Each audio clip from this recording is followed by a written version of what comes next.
Hi guys, so last week I put out a post with a poll in it. In that post I asked for advice with the channel, and the poll had 4 options: longer videos, 2 videos per week, less funny, more analysis, and better editing. The winning choice was longer videos, followed by 2 videos per week, and then less funny, more analysis. Based off of this poll, I've decided to overanalyze 2 episodes per video together starting after episode 14. This will provide longer videos, faster progress through the series, and hopefully more chances to analyze things per video. Right now I cannot produce 2 videos per week and longer videos at the same time without sacrificing most of the quality of each video. So hopefully this choice will also be a good compromise to those that voted for 2 episodes per week. Because to me at the moment, longer videos and more videos are mutually exclusive from each other. As for those that voted for more analysis, less humor, this will be answered with editing that aims to support points more than drive jokes home. Thank you all for your time, and let's get into the video.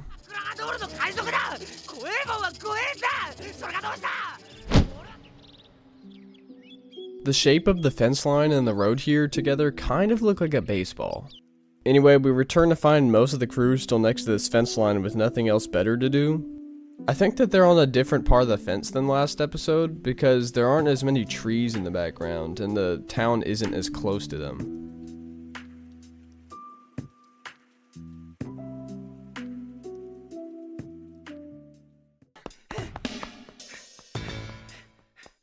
After he runs past the crew, he hits the hear ye emote in the town square, and he just gets rejected by the masses. See, in this episode I already planned on mentioning this particular lie, although someone, mentioned that rather rudely.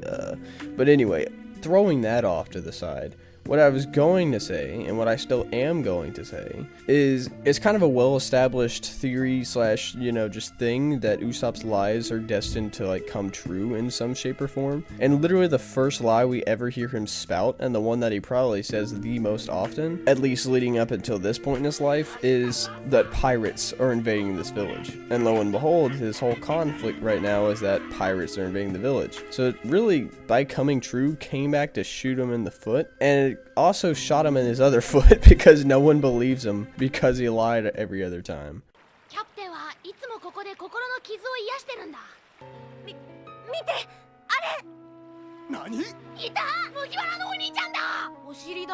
But yeah, after seeing Usopp run by frantically, the group finally decides to go see what's going on at the place we left off at last episode. This is the very same cliff that Luffy fell off of last episode, but we don't see the tree that was also right on that cliff in this shot until the next shot. It just appears in front of Onion.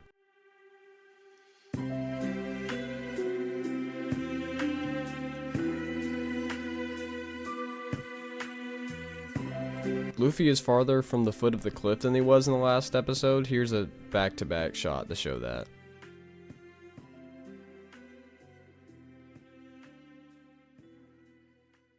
Hey, real quick, we're almost at 1,000 subscribers, so if you like what you see, please subscribe if you haven't already, and support the video by liking, commenting, and/or sharing. Trust me, it helps more than you probably think, so yeah, thank you. The next few minutes of scenes cuts between Usopp losing everything he cares about and the group figuring out what the big deal is to begin with. The rock hitting the window somehow made it more transparent than it was beforehand. And it does it twice too, by the way.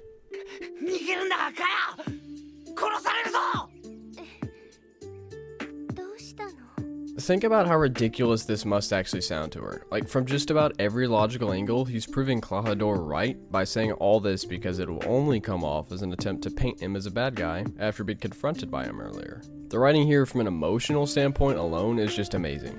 This entire episode from a writing standpoint is amazing.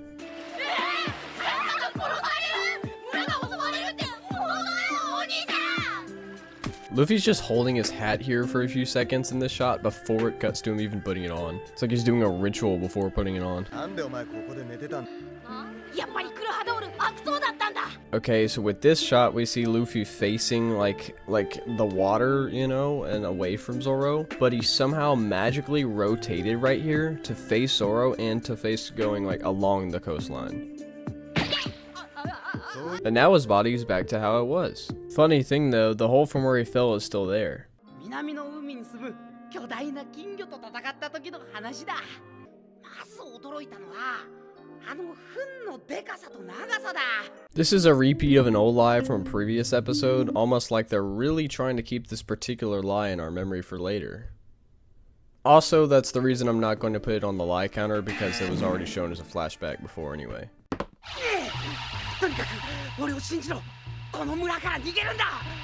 あの羊が帰ってくる前に。 Okay, maybe if they were just falling in slow motion would make sense, but he's talking at normal speed, so that means they're just hovering there. That was a really long fall from that branch to the ground, so long that he used a gadget last time he came down from the tree to break it. But I guess he just didn't really need it when he was trying to save a damsel in distress or something. She's a runner, she's a track star. She gon' run away when it gets hard. After a very traumatic series of events for our protagonist this arc, the episode takes us to a meeting between the Black Cat pirates very briefly. Nothing of particular note happens there though, so the only reason I mention it is for the commentary's sake. You'll also notice that I'm doing commentary throughout episodes now, because my editor pointed out that they kinda lack direction, to the point that viewers might have to go back and watch the episode to even know what the structure of like progression through the episode even is. That's why I'm just yapping without bringing actual analysis at some points during the video. Following that brief scene, we return to see Usopp facing the consequences of his own actions when he meets the crew again, this time not while running a 5K. あれは3歳の時生き倒れのクジラを石灰にも助けた時の話だ。でっかいクジラが喉痛そうにしてたから口の中入っ。ああ、さっき起きたんだ。 This filter they used to give the sunset vibe really threw me off, because I thought something was just wrong with my computer's display. My friends do all call me schizophrenic though, so maybe it's just that. あの羊の野郎ムカつくんで海賊にしてやろうと思ったんだよ。どうした？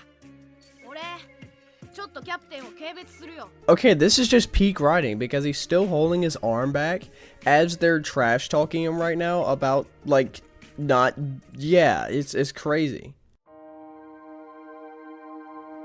And he's lost everyone, but this shot still shows that he has new friends to support him. Presumably, at least a few hours later, the crew is at the shore discussing the issue at hand and tending to the issue with Usopp's hand. なぜあんなこと言った？俺は嘘つきだからよ。 Ooh, see, I almost missed that. He actually just lied about lying. That's a lie. だから俺は海岸で海賊どもを迎え撃ちこの件を嘘にする。 I also find it interesting that he's fighting against his lie here by trying to make sure it can't come true. It's a really cool conflict, and considering he almost seems cursed with his lies coming true, I wonder if this conflict will ever rise again in the future. 俺が怖がってるんだと。大勢いようがなんだろうが俺は平気だ。みんなから俺は勇敢なるクソいつもじゃねえぞ。相手はクラードールの海賊だ。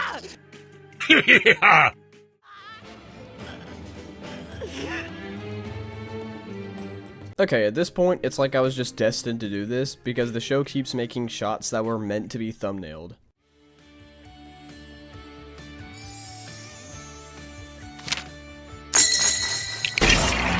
So, I'm currently building a backlog of videos by producing videos as fast as possible. I'll be making 5 videos within this 1 week. One will be uploaded as this one, another will be uploaded next Saturday, and the other 3 will be scheduled in advance for the weeks to come. This way, I won't be at the mercy of the routine as much, because there will be a buffering period. I'll still upload once per week like I have been, and after I'm done building the backlog, I'll go back to making 1 per week, and the backlog will be cycled out as we progress. It'll like maintain 3 videos in the backlog by cycling it like that. Because of this, my editor is taking a break while I get this done, since I need it done so quickly. He'll be back after episode 14 when we start doing 2 episodes per video. Thank you to my subscribers, and I'll see you in the next video.